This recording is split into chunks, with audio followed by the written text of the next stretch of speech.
Alors, nous sommes au café Miéou, qui est en banlieue de Saigon, à Govap, pas très loin de l'aéroport international. Je suis photographe, je suis connu sous le pseudonyme de Oro del Gato, l'œil du chat. Ça fait référence à mes origines espagnoles, mais je me sens de culture française.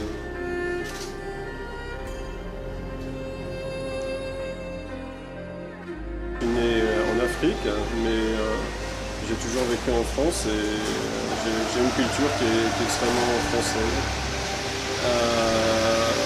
J'ai commencé la photo de modèle à un moment de ma vie où j'étais en désamour, donc ça explique pourquoi. Je pense que ça me permettait de me rapprocher des femmes, alors que ma compagne était plutôt dans un mode où on allait se séparer. Donc voilà, c'était ma manière à moi de vivre ce moment-là, de vivre une douleur. C'est pas une très très bonne raison pour commencer la photo de modèle, mais ça a commencé réellement comme ça. À la suite, en fait les photos ont plu, c'est ça le problème. C'est-à-dire que quand on met un doigt dans l'engrenage, on se retrouve à en faire encore plus et ça devient une sorte d'addiction. Et j'ai remarqué ça, que ce soit pour les modèles ou pour les photographes. La problématique, c'est que ça nous enferme aussi dans un rôle et dans un style d'image. De la photo de modèle avec beaucoup de bonheur, beaucoup de plaisir, beaucoup d'empathie aussi pour les femmes, les jeunes femmes qui venaient au studio. Il faut savoir que pendant des années, j'ai eu une existence extrêmement casanière. Cette existence était bouleversée par ma séparation. Et à la suite de ça, j'ai décidé de changer de vie, de vivre mes rêves, de faire aboutir mes rêves et non plus de subir finalement une situation telle qu'un couple peut nous faire subir. C'est-à-dire je me suis rendu compte que j'avais une plus grande liberté, évidemment en étant célibataire, dans mes projets. Et donc le premier projet que j'ai mené à bien, ça a été de monter mon studio photo. Un studio qui a été à l'image de ce que je souhaitais, vraiment à l'image de ce que je souhaitais, un studio confortable, agréable à travailler. Et là j'ai enchaîné les photos. J'ai fait des photos de catalogue, j'ai fait des photos pour des peintres, j'ai fait des photos pour finalement énormément de sujets.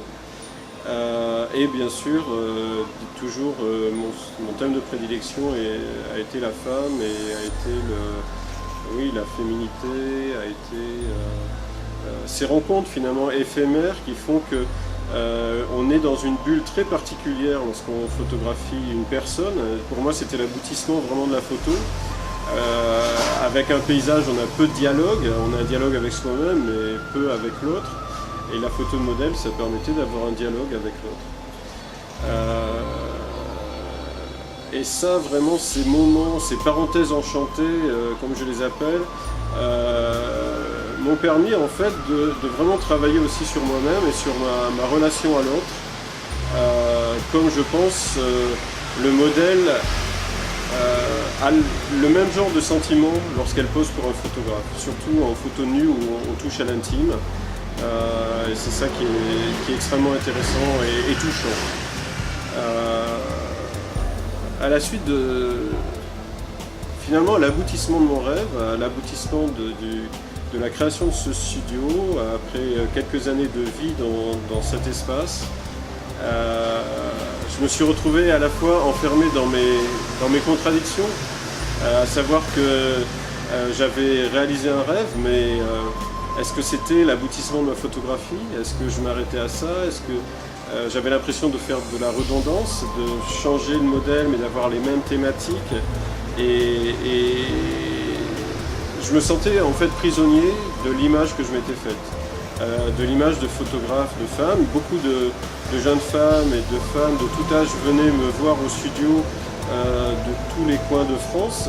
En fait, c'était comme une vague qui me submergeait et j'avais du mal à respirer, j'avais du mal à me sentir bien à nouveau, c'est-à-dire que j'avais accepté certainement trop de séances, je me sentais sec, c'est-à-dire je sentais que l'inspiration n'était plus là, et un concours de circonstances a fait que j'ai eu l'opportunité de m'échapper. Alors ça s'est pas fait d'un seul tenant, j'ai dû abandonner mon activité petit à petit, mais en mars 2016, j'ai décidé de tout quitter et de vivre une autre vie, encore une autre vie. Mon studio photo s'appelait Studio Cette Vie, je pense qu'il était bien nommé. On a à vivre plusieurs vies, c'est le sentiment que j'ai eu lorsque j'ai choisi de quitter cet endroit confortable et agréable.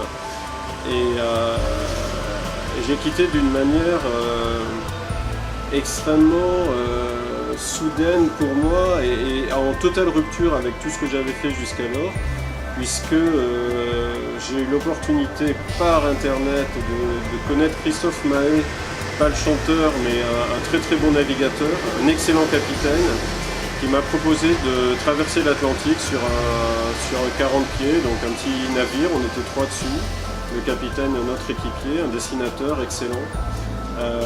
Et on a mis 20 jours, 20 nuits pour traverser l'Atlantique et nous retrouver aux Antilles. Et là, évidemment, c'est une rupture totale avec une cassure de nos codes, puisque plus d'internet, plus de liens constants avec Facebook, plus de liens avec les réseaux sociaux. Et ça, c'était une période de ma vie, ces 20 jours, c'est de l'introspection, c'est un dialogue avec soi-même. Et c'est là en fait que j'ai compris que ma vie allait prendre un autre tournant, et ce tournant c'était le voyage. Voilà comment ça a commencé.